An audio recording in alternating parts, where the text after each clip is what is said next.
French voters will be furious if the EU signs their country up to a post-Brexit trade deal without adequate consultation, and will punish European elites at the ballot box, and MEP has warned. Nicolas Bay, General Secretary of the right-wing National Rally Party led by twice-defeated presidential candidate Marine Le Pen, made his remarks in response to suggestions that the European Commission was ready to rush a deal through if EU negotiator Michel Barnier and UK counterpart Lord David Frost reach an agreement prior to the 31st of December deadline. Speaking last week, Sky News European correspondent Adam Parsons said, "One thing that jumps out is something called provisional application.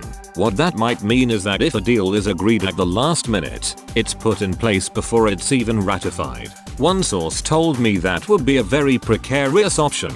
Mr. Bay agreed, telling he said, "The French have memories that last and they're lucid. Remember that they foiled the Treaty of Rome in 2005 and put National Rally in the lead in the 2014 and 2019 European elections. If a hasty decision were to be made, it would certainly be seen, and rightly so, as further proof of the arrogance of European elites. The media cast was unanimous, and the political class was not far from it. Since then, without having been disturbed by the result, most of the French media have continued their fake news. They persist in portraying Brexit as a disaster and the United Kingdom as solely responsible for the situation."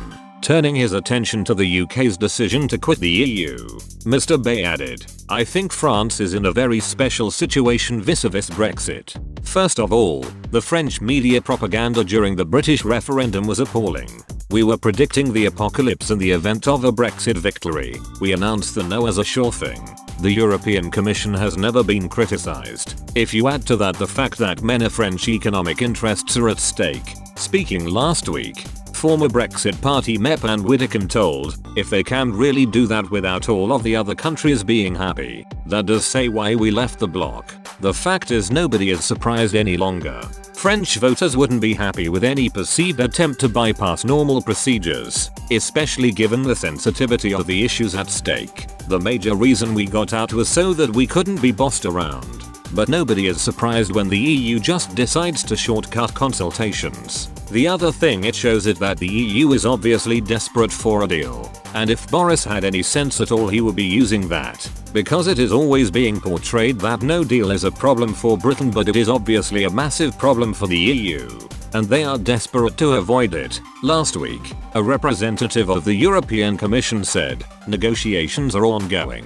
We are working hard for a deal. We are not going to speculate about dates." Michel Barnier has always said that there must be time at the end of the negotiations for the European Parliament and Council to have their say on any potential deal.